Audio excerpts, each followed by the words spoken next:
Yeah, you can't offer love without learning how to offer unto. You got to learn how to offer unto somebody else. Yeah, you can offer up to God and tell him thank you and I love you, but then you can't love him whom you've never seen. And when the benediction is given, you walk around the opposite way to keep from speaking to somebody that you just can't stand. And you don't want to get in the cross, and you don't want them reaching out trying to shake your hand. As an old folk used to say, you ain't stunned.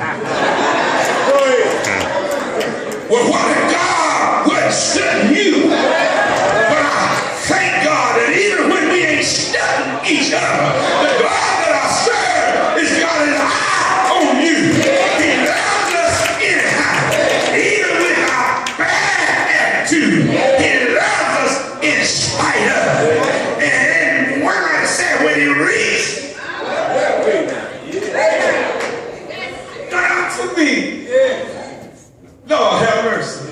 Mama fought a good fight. She knew that this world wasn't her home, that she was a sojourner, and she had to struggle through some things. One of life's struggle had to do with sickness and illness.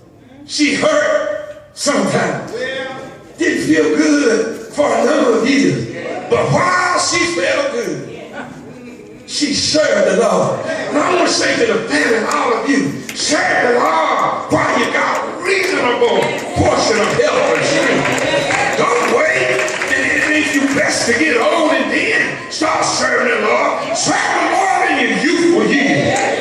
You can be a blessing to somebody else your age. You can be a blessing to somebody that might get strung out on drugs and die and get killed. But because they see Christ in your life, they say, I want to be more like him. Mama had a look about her that was mighty sweet, that said she loved people. She not only loved her pastor, she loved everybody. And if she had something to say, it was something good. And if she didn't have nothing to say that was not good, I heard her say she tended to her own business. Help me, Holy Ghost. That's a good part of the message too. I'll throw that in there, parenthetically. Hey, maybe more of us might see Jesus. More of us might make heaven our home. We just might enter into the kingdom if we learn more about how to tend. I didn't say that, y'all said. Help me, Holy Ghost. She fought a good fight when Paul accepted Christ. Now he's up to kingdom building. He's on a mission for the king. You ain't got time for little stuff when you serve the Lord and you want to live for the Lord. You want to take every moment and every time that you have to do something good in life, to serve somebody, to help somebody. She instilled in Amaya. I can see it even at an early age in Amaya's life. I see Mother B in her life. I see some meekness in her life. It doesn't mean that she don't stay like that, but if you've been taught and you're straight from it, you can go back to it. But if you ain't never been taught nothing, you can't go back to something that you never been taught. Yeah, you can be saved, but if you train up your children while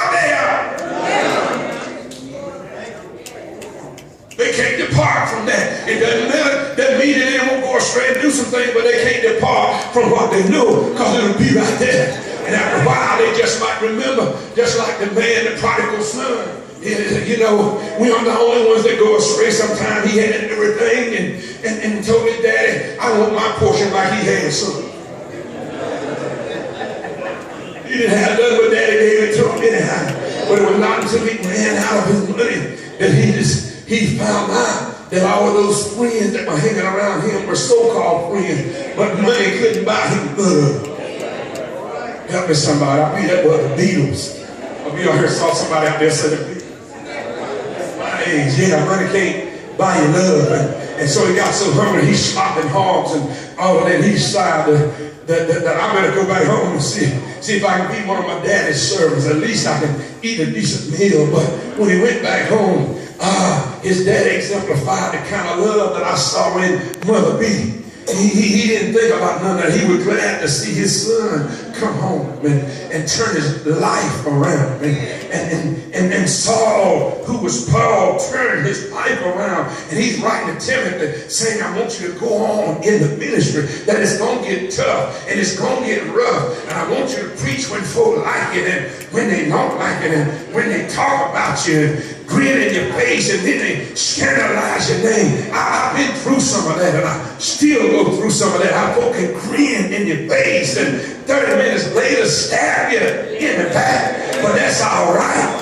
because every time they stab me in the back, I'm pressing my way through, because every round goes higher and higher. I can't get stuck in the mud. I ain't got time. Mother didn't have time for foolishness. Her time was to serve the Lord. And not only do you fight the good fight in verse 7, but it says that you got to finish your course. Too many of us and too many of our young people are seeing too many of us as adults start some stuff and we don't never. We need to stop trying to start so many things and finish a few things. Let somebody see us accomplish a little bit here and there. World made and accomplished and all that stuff in a day and all of this. Take time to finish some stuff. And if you're going to make this journey, you got to hold on and finish until God comes and call your name. You got to finish. This is a race that you got to finish. So hold on and hang on in there, family. The road will get rough sometimes. You will get discouraged sometimes. Somebody under the sound of my voice might even get depressed sometimes. But remember that they that wait on the Lord. Yeah, I got my English pronunciation correctly. They that wait on the Lord shall renew their strength, because sometimes things can get so heavy that you got to ride the Lord's back. He'll pick you up and carry you up on his shoulder. He'll have the front, the back, the side, and the bottom, because he'll pick you up and carry you until he can put you back.